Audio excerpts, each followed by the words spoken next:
Hello, Eric. How are you? I'm good. I'm good. How Good. are you? I'm doing great. It's good to have you here, and I'm looking forward to chatting with you. Hello, everybody. My name is Jason Zickerman, and I'm here with our friend and colleague, Arik Hertz, who's a TAB business owner out in the Pennsylvania market, as well as our master partner for the country of Israel.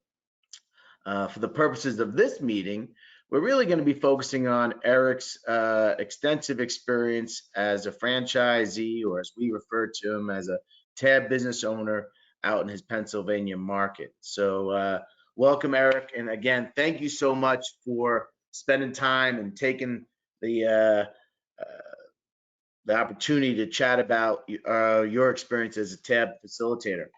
So, before we get started, I wanted to at least express and share why. Why are we doing these calls? Well, we do these calls because one of the most important parts of investigating the TAB opportunity is validating with our franchisees, with our community, to hear what their experience has been in the real world. They're the boots on the ground. They're doing what uh, is guided by the organization, has been proven over 31 years of doing it. And what is their practical experience doing this? So we're going to share that. So one of the things that we found is that when folks validate with our community, the people who speak to them are typically saying this 80% of the time the same thing to each individual. It's only really about 20% that makes it unique from each other. So since our TAB business owners are extremely busy people, we thought that it would be great for us to go through a bunch of questions, take your questions, ask Erik anything that's on your mind. We're happy to ask, and I'll read it to Erik, and he'll take a shot at doing that. Um, and uh, and then if there's anything you want to go deeper on, then by all means, we'll by all means talk to Erik, and I'm sure he'll be happy to talk to you. So thank you for taking the time, Erik, to do this. The other thing I want to share is that everything that Erik says is his experience. It's not a claim by TAB. This is what Erik has done, what Erik has achieved, the challenges that Erik has faced, et cetera, et cetera. No, we're not making any claim to Erik's comments. This is his personal opinion or experience, I should say. So, Erik, if you wouldn't mind, share a little bit about yourself, kind of your background, if you don't mind, how we got here, and then a little bit about your territory. That would be wonderful. Thanks. Thank you. I'm glad to be here. And as Jason said, don't hesitate to contact me later for more information. So I'm actually started my career as electronic engineer. I have a master's degree in electronic engineering, and for about 10 years I was engineer. I started as a project manager and goes, all the way to like VP R&D. But I always had something to say. So the CEO took me one day and say, you always have something to say to your clients. Maybe you will be VP marketing. So I basically jumped from engineering to sales and marketing, and I never came back after this move. But 2 years later, I actually decided to open my own company. And the company was successful. In 7 years, we became a public company. And 2 years later, I actually exit the company. And once in this field, once you are known as a successful founder, you always get suggestion to become co-founder. So I became co-founder of some other companies, and everything was still in Israel until the third successful venture actually got me to sell Israeli company to company in the US. And this brought me here to the US in 2004. This was already a very organized exit. 2 years later, I knew that this is it. I'm out of it, and I don't want to be CEO again. I already knew that I want to do something with people, to work, to help. And I actually went and learned coaching and started to do coaching.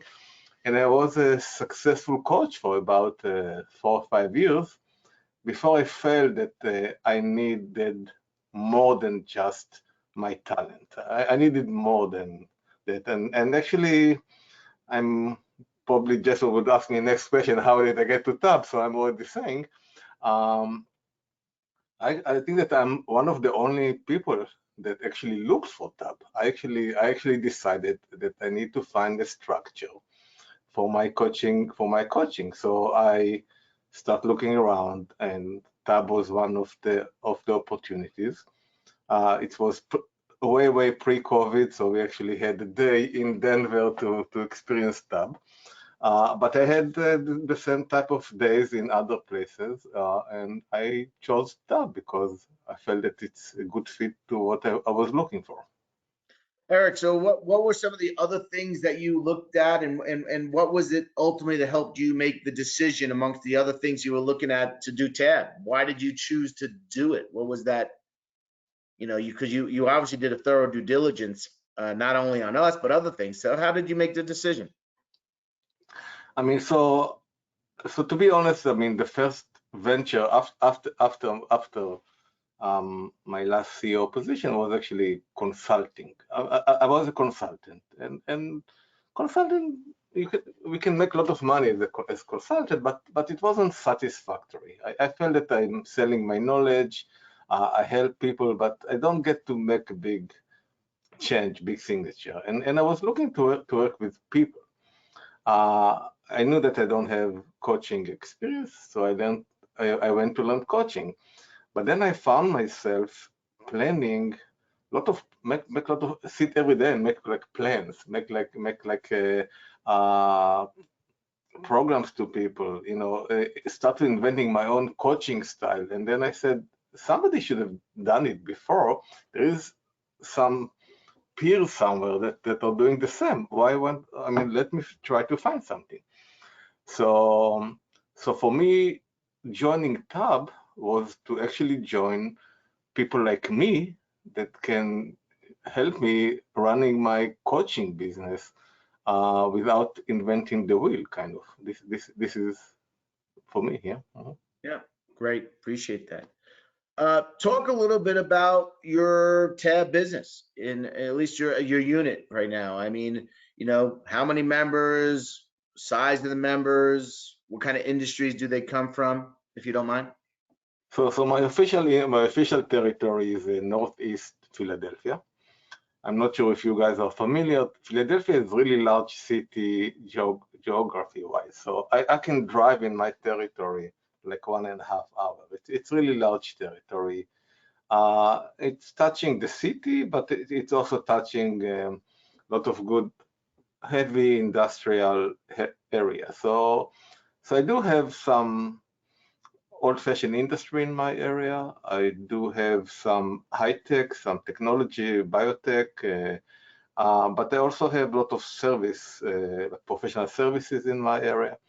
And if I look at the typical board, I probably would have some financial advisor, a healthcare provider, but then I would have some industry like solar roof company. I would have a chemical company or electronics. So it's very almost every type of industry you can find in my territory. How many members do you currently have? So I actually made calculation there, just counted them today before this meeting. So right now I'm running. I have 20. Sorry, I have 20. I have 34 members in my territory. Right? 34 members. Yeah, very good, very good.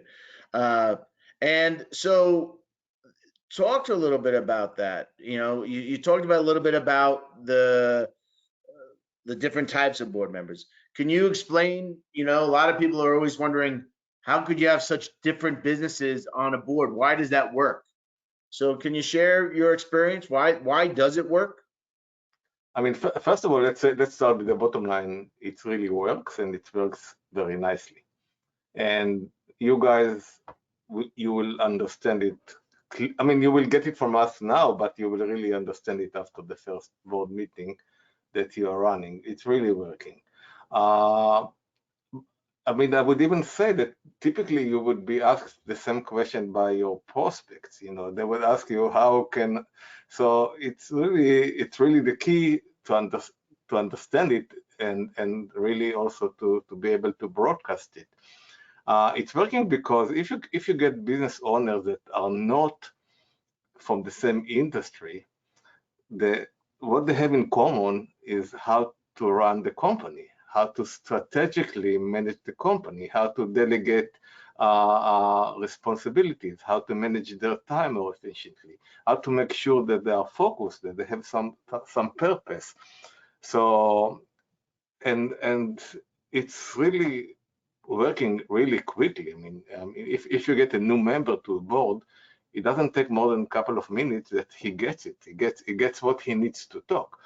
So this is actually much more powerful than any type of other business owner that meet together, because they will always have competition. They will always have some people from the same industry. So they might get some useful information about their industry, but they wouldn't be able to bring like critical, deep issues where they feel that this is a safe environment that they can share, and everybody just want to help them. Yeah. How many boards are you running? The 34 members are on how many boards, and how many coaching only? If you have coaching only, do you have any coaching only in that? Yes. So my territory is 7 years old now. So when the territory when you get older in the territory, you start already have members that are with us for a long time. I do have 3 boards, but I do have almost a full board of coaching only members. Some of them are members that already sold the company, but they still want to come and hang out, kind of. I mean, some of them just come to hang out, but typically they come and try to brainstorm what is next for them. And sometimes there are people that the TAB system is really good for them, but they are not good for the board meeting. So Right. we can still do coaching with them. One other things of kind of experienced territory that we can have boards that are a bit larger than typical boards. So my board now are about 10 members. So like 30 of the people I get in 3 boards, and I get another 4 or 5 that are coaching only. Great, thank you.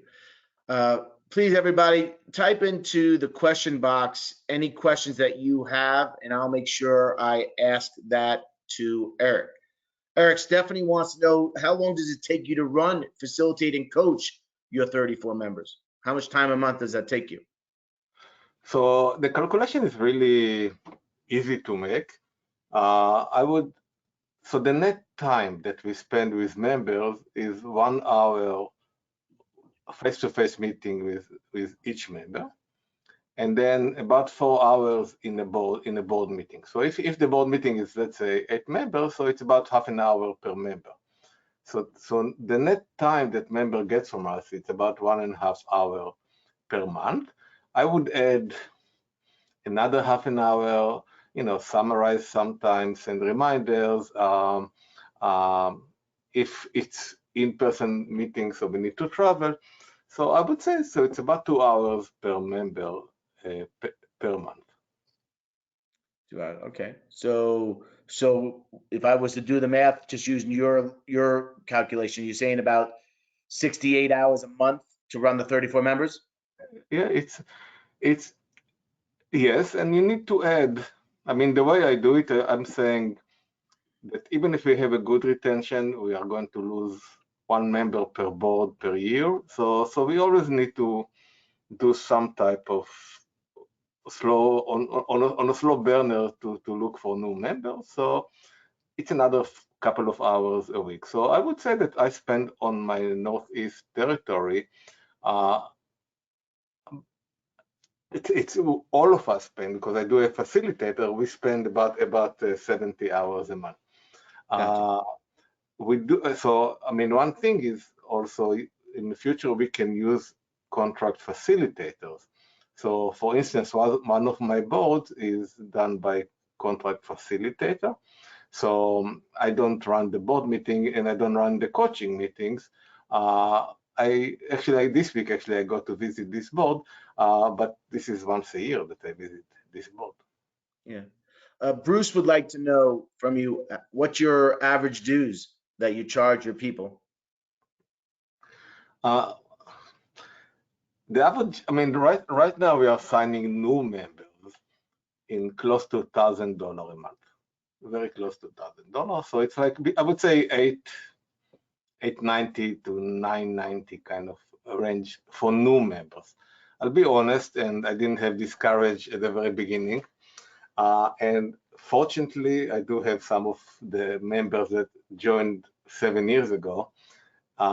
I did raise them more than once, but some of them are still in the 750 or so range. So I would say between 750 to 1,000. This is my range right now. But this is only what we get from them on membership fee, because we can also get some additional incomes for members, and I'm sure that this is something that's going to be discussed also in this conversation. You know, you must be reading the questions, because Michael wants to know, do you earn any additional revenue to you besides your facilitation? And just disclosure, I don't see the chat, it's only you, so I didn't know. Yes, some of the TAB tools allow us for really quick and easy additional income. For instance, I don't know if you guys already did the DISC assessment, the behavior assessment. It's almost unlikely that we do it to a member and there will be no requirement to do it with other workers or partners. Today I got requests for 4 DISC assessments from 2 of my companies, and it's been done all the time. I mean, we pay a certain amount for the DISC, but we can charge much more for that. And it's not so much even the assessment, it's our time, because with every DISC, we are spending an hour coaching with the guy that we are doing the assessment with. So there was a year actually that I was making from only DISC almost like double the income that I had from TAB. But besides, we are all experts, and the members get to know what we are expert in. So I am, for instance, experienced in raising money. I got some companies to the stock market. So I actually helped today to 2 of my members to raise money. Once they raise the money, I'm going to get 3% of that. This is going to be more than my annual revenue, only for one of the deals. So I know some of my colleagues that are getting to more like CFO type of help the companies. So it really depends what is our background. The members get to know what we can help them more, and we do. So what kind of revenue have you earned out of your TAB membership? You know, if you give a range over the years, what do you think you made, you know, out above and beyond your TAB revenue? So I'm another disclosure. I'm one of the top tiers in TAB, and I think that we all in the top tiers making from additional revenues at least the same as much as membership. So we at least double the income. So pre-COVID, I had a really good model. I used to do like lunch and learn with companies that would have been with a lot of DISC assessment to all the employees. Each 1.5 hour like that was like $5,000. I had like 10 of them in 1 year. So this was pre-COVID. Now it's even easier because we don't even need to have this lunch. we can just do it online. So I would say typically it's like I'm doubling my income by additional income. And what's your retention like? The retention of your members. Do you have an average retention number for your business of your membership? So I mean, when I started, I had really good retention. But let's be honest, after like 3-4 years, I had a moment that I guess I didn't adjust to the maturity of the board, you know, to be fresh, to add new stuff. But this is what's nice about TAB. I mean, I approached actually Jason, and he told me talk to another person, and I started to improve it. So there was 1 year that I had maybe like 70%, but I came back to like so I would say like 85%. It's a good retention that we keep. And as I said, if you take board of 8, typically we are going to lose 1. Most of them we are losing because of good reasons. I mean, I have a board now. 3 of the members are selling the company, so I'm going eventually to lose 3 members. But this is their journey that they did with us. You know, it's very successful. Yeah. Justin would like to know, he says, not everybody could be good for TAB. How do you know who's the right member? So this is, I mean, one of when I'm helping facilitators or when we have our peer meetings, I always try to get people to understand the basic that we don't accept anyone to TAB. I mean, yes, it's maybe sometimes it's a process to get members, but we don't accept every member. So, but so for instance, when I started my campaign, I was pretty aggressive in my campaign, and I managed to build 2 boards in about 5 months. But eventually, I learned to know that some businesses, they are not for me. I mean, they might be good for TAB in general, but I couldn't find the way to communicate with them. I found that I don't know how to get people that their business is their shop, their office. I don't know how to get them out of the shop for 4 hours. I mean, I didn't find a way to do it. So if it's a business owner that it's a shop, I don't even try to get them into TAB.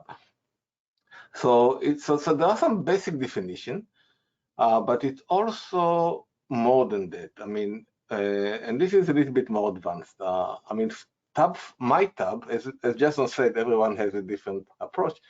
My TAB is I want to work with successful people that want to be more successful. I mean, I mean, my TAB is not to get companies in difficulties and to help them. I do it in my consulting business still today, but in the TAB, I want to get successful people that come to the room with positive energy and try to help each other, and people that have vision, people that want to achieve something.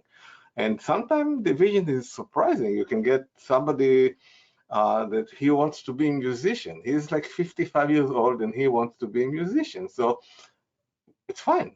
Let's help you getting there. You know, what instrument you want to start learning now? You know, but so this is what I like in TAB for me. I mean, success. So when I meet a person, you can see the energy. You see he's successful. He is looking for ways to become more successful. Or if it's somebody that is a downer and not happy and doubt the whole purpose of the meeting, so maybe it's not the candidate for me. So I don't try to get him as a member. Justin has a follow-up. He says, how many prospects do you typically have to meet to get a member? So once you know how to do it, I'm talking about once you know how to do it, you typically get 1 member out of 2 meetings, once you know how to do it. The question is how many engagement you need to do in order to get a meeting. So this is the key. And the key is to understand that it's a statistics game, and sometimes you can call. I know today that I need to engage with like 25 per day. So it's about 7,500 a week in order to get 2-3 meetings. And this is fine. I mean, if I develop a system, a machine to do it for me, I can get those meetings. Once I get the meeting, I know that I'm closing 1 out of 2. That's a good rate. Roberta would like to know, not every business owner joins TAB. What are the reasons they say no to you? So you are going to be, Roberto, in a training, and the training, I think there is one day to discuss all the possible objection.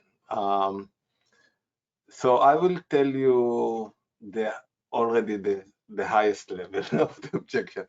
They would say no if we did not figure out how we can help them, or where they need their help in.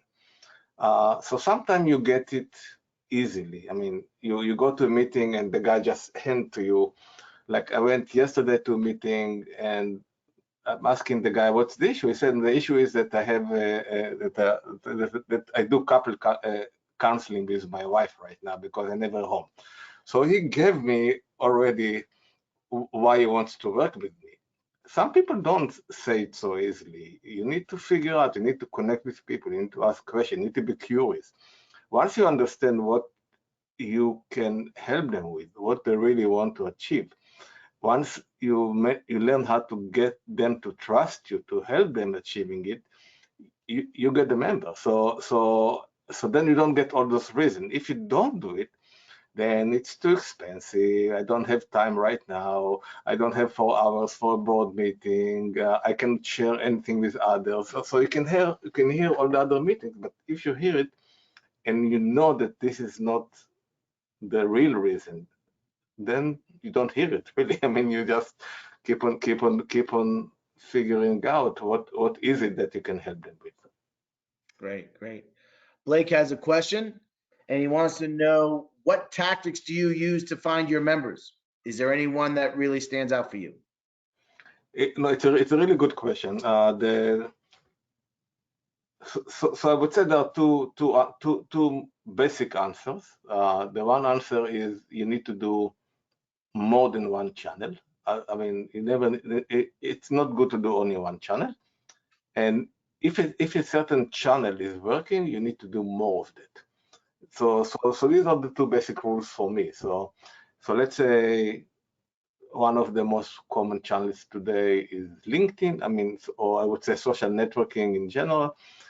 If I have a period, and now for instance, this moment it's really working well. I don't know why, but it's working. So I'm doing more of it.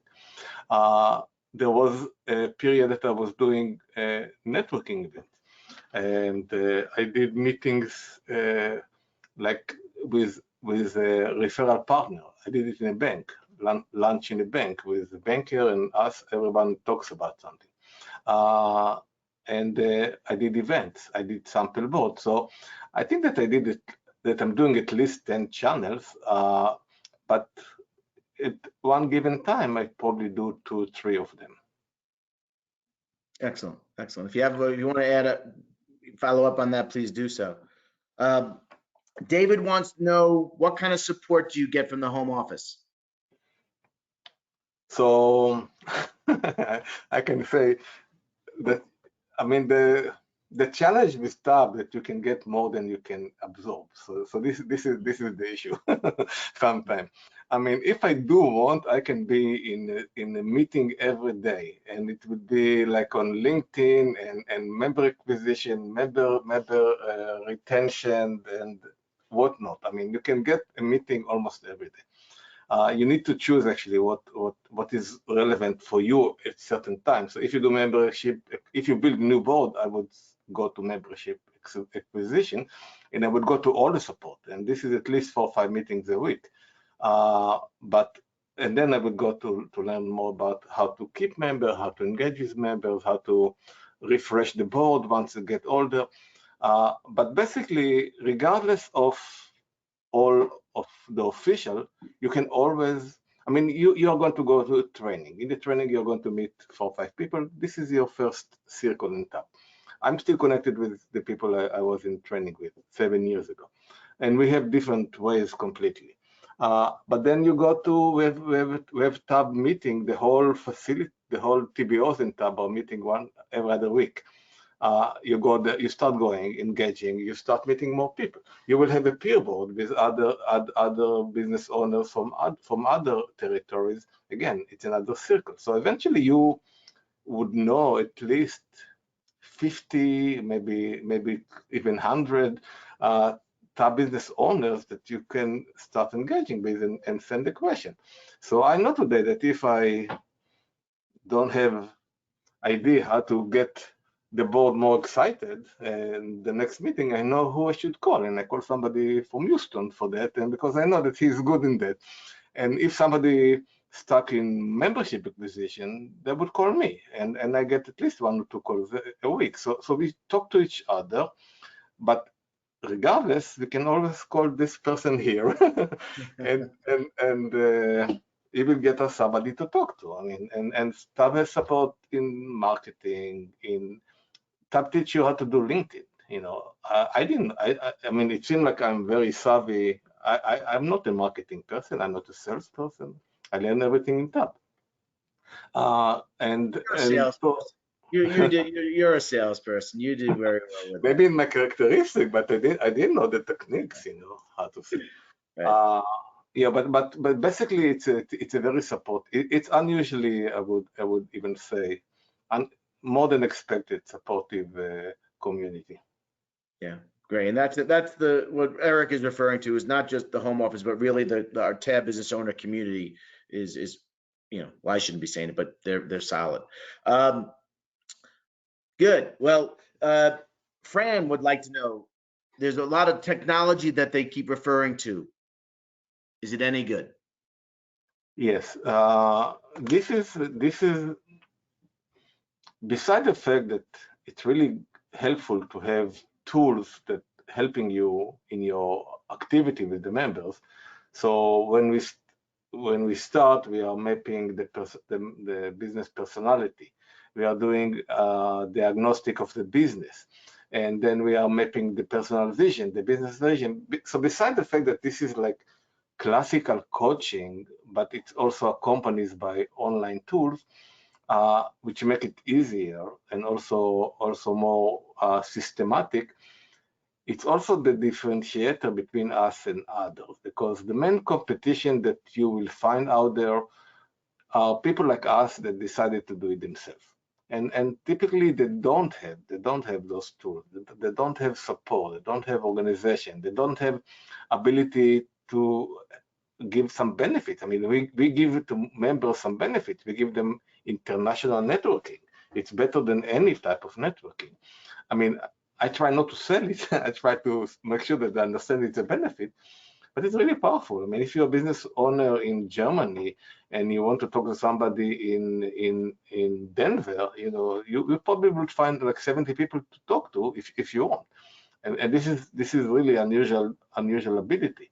Besides that, we also have the tools to communicate between us.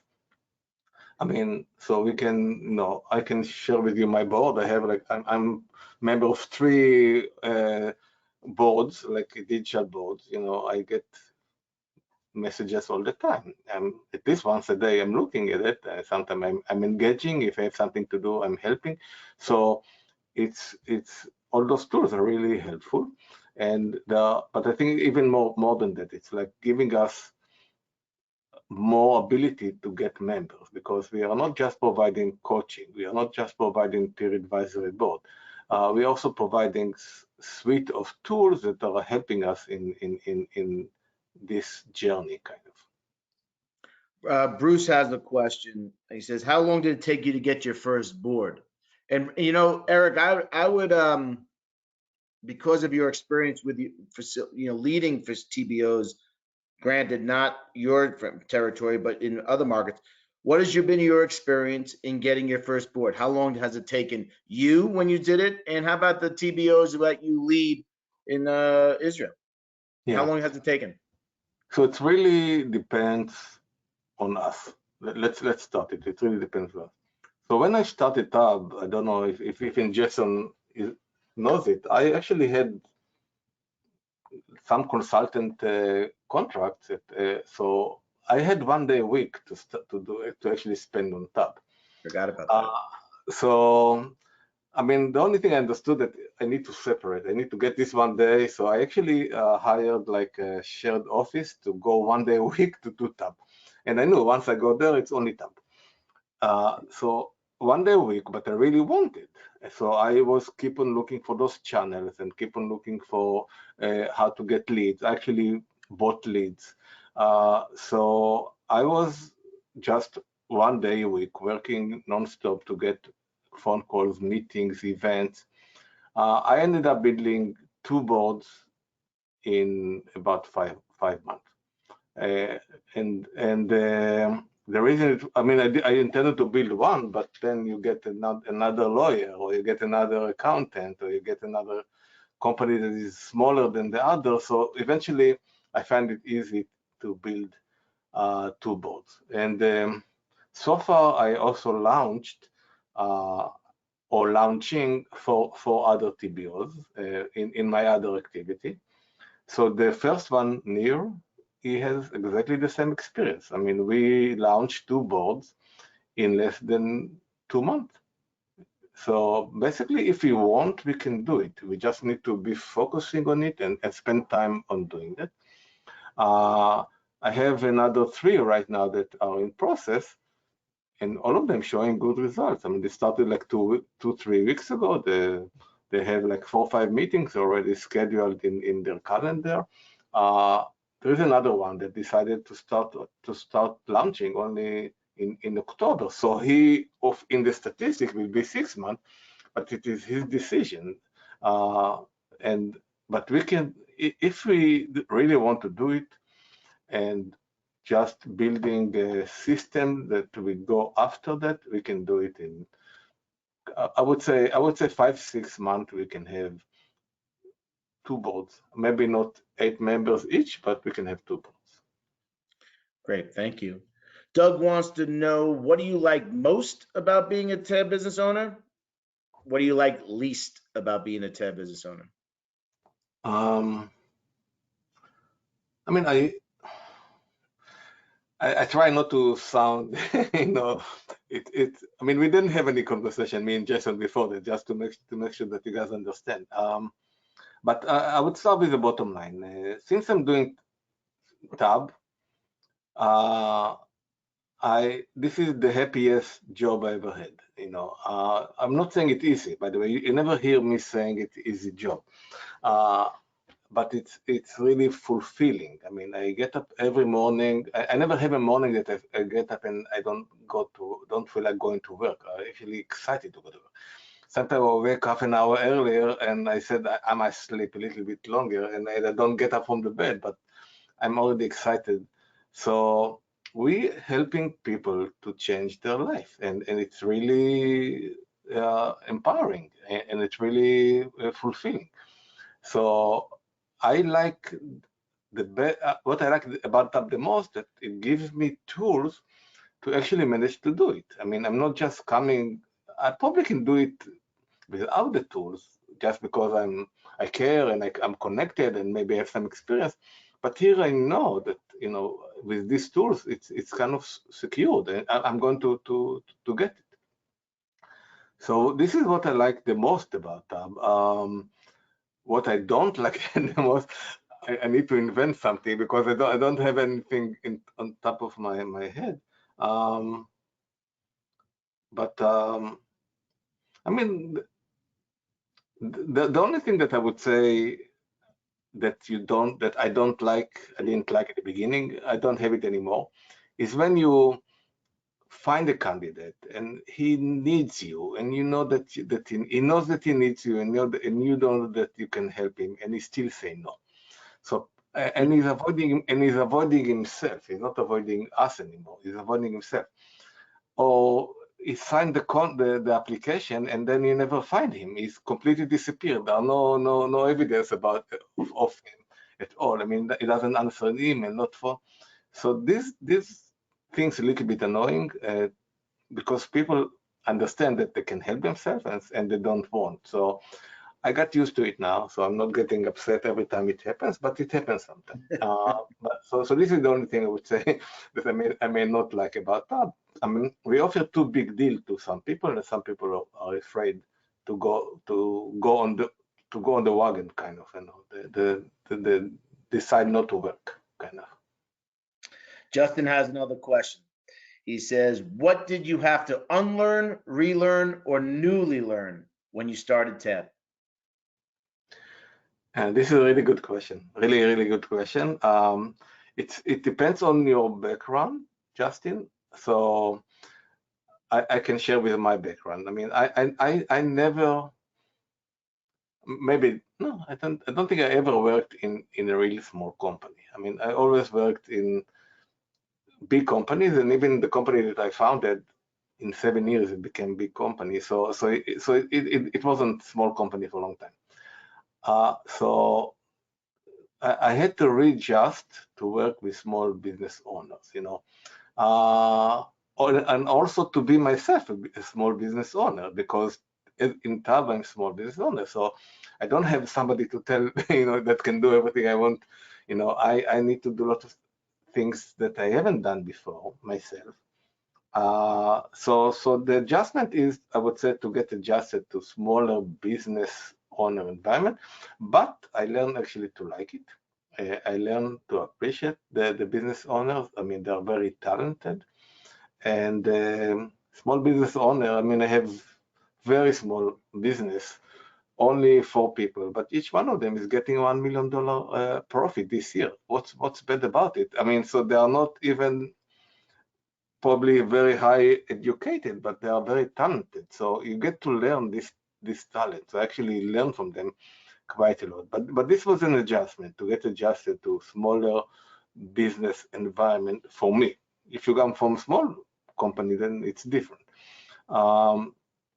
Another thing is, which is even bigger than that for me, I was always a leader, a CEO, a leader. I'm telling people what to do. You know, I'm just do it and don't even complain, kind of. And then you come to the environment that you help people by actually helping them making this decision. So thing that maybe looks very natural with me right now, I like to just sit there, ask questions, let them speak, ask more questions, don't jump into conclusion, don't even stop them. Be able to spend 50 minutes from an hour listen to people. This was really difficult for me at the beginning, and even like a few months ago, I was still in my head always kind of relax. I mean, you will have an opportunity to actually help them. So to be leader from the back seat, this is something that I had to adjust also. Yeah. Justin has another question. He says, have you ever had to kick someone out of a board? Yes, actually just a few weeks ago. Yes, you do. So, and this is coming back to one of the first questions, how they help each other. So they do help each other, but they work hard. They work hard to work each other. So each session, people really work hard. If someone is not doing anything with the advice, you start annoying the board, and the board really getting angry. You know, so there was a guy that he came for with a few meetings. This is recent. I mean, I fired before. And then I understand that he's not moving forward, but he also destroyed the board because the board get very upset. So yes, so sometimes you need to do it. Sometimes you move them from the board to coaching only. So actually, I do have 2-3 members, maybe even more, maybe like 4 members that used to be board members before. I moved them to coaching only, and basically I told them, look, I think this is going to be better for you, and it is. So we need to learn how to work with people, and it's not the same solution for everyone. But yes, but if it's not a good member, at least you don't bring him to the board. Yeah.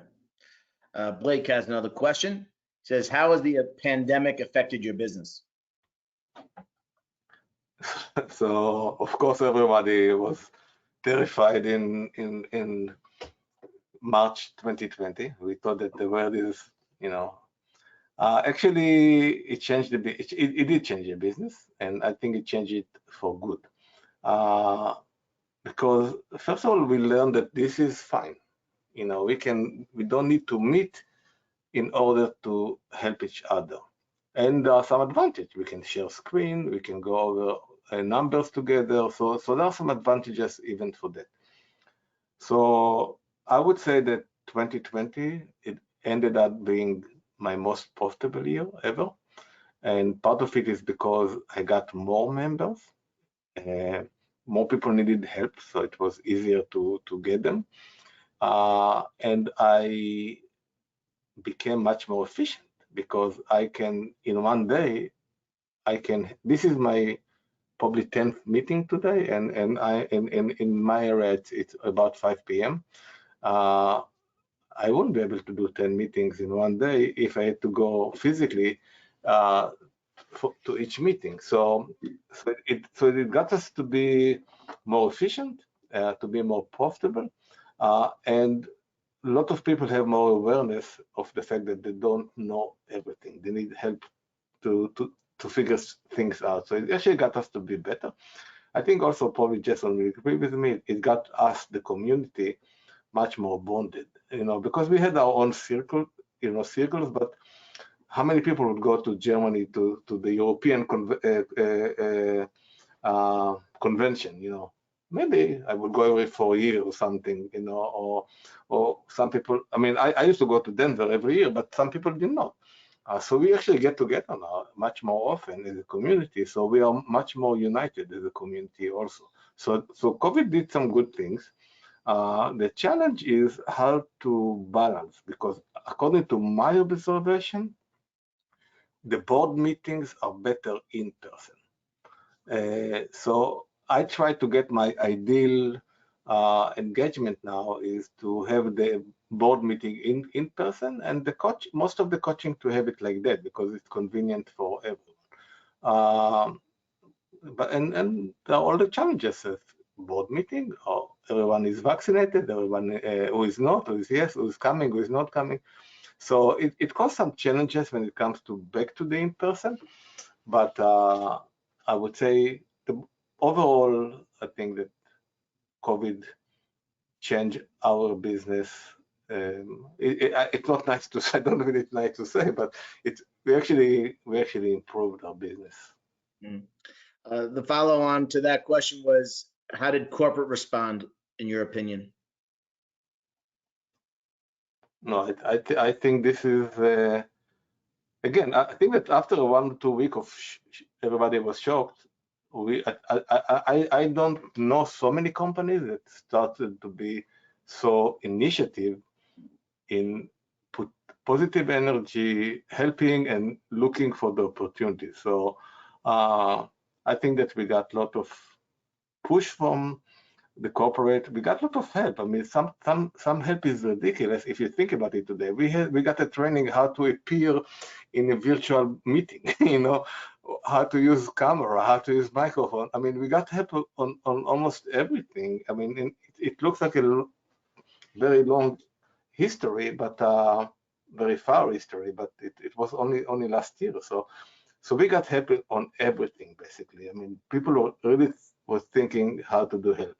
But I think that even more so, we got some programs or how to get people in the prospecting process. So we got it's called RISE. We had the RISE series. It's basically we got a series of 4 meetings, and in these 4 meetings, we help businesses to figure out things. So basically, they get a taste of TAB without joining TAB. They pay. I mean, I charge a very small amount for that, but I did charge. This meeting got me great. I mean, this program got me great members, got me great TBO in Israel. So we got a lot of tools, and I think, but even more important, we learned how to use the corporate tools even more. So we got more educated to be aligned as a community. So I think it's really good. Yeah. Loretta would like to know, What is something you wish you knew then that you know now?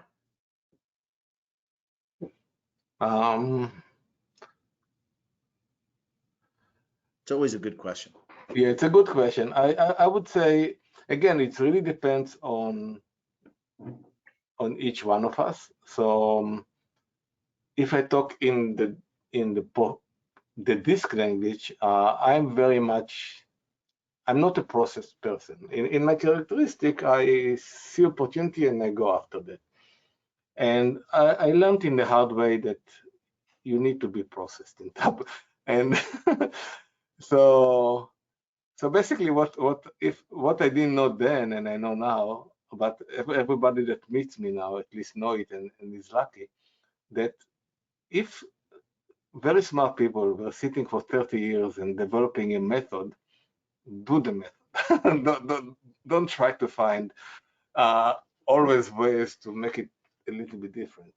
And I'm doing the method now. I'm teaching everyone to do the method. So I would say what I didn't know then is that TAB, not like my previous venture, I actually need to be compliant to the method. So if it makes sense, I would say, yeah. Yeah. Doug wants to know, how's the training? Is it any good?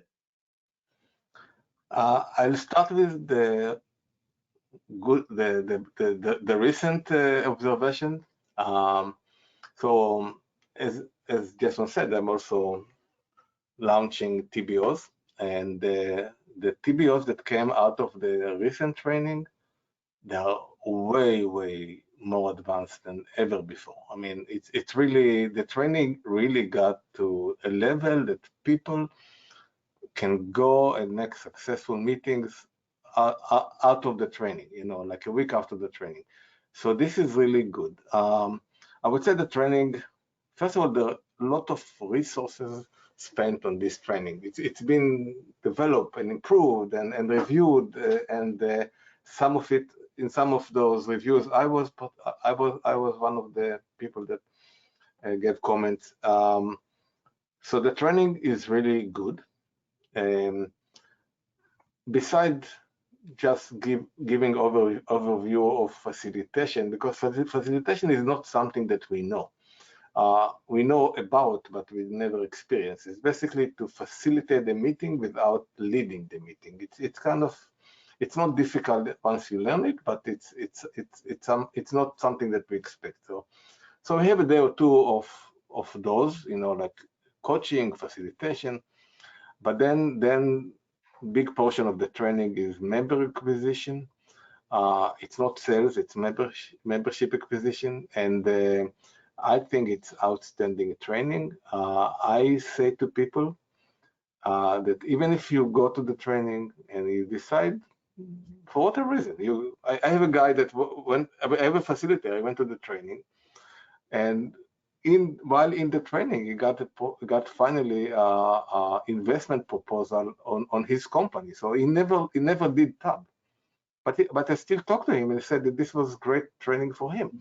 So the training is good regardless of TAB. It's just teaching us how to connect to people, how to really understand what is their pain, how to cure the pain, how to listen to people. So it's really high level training.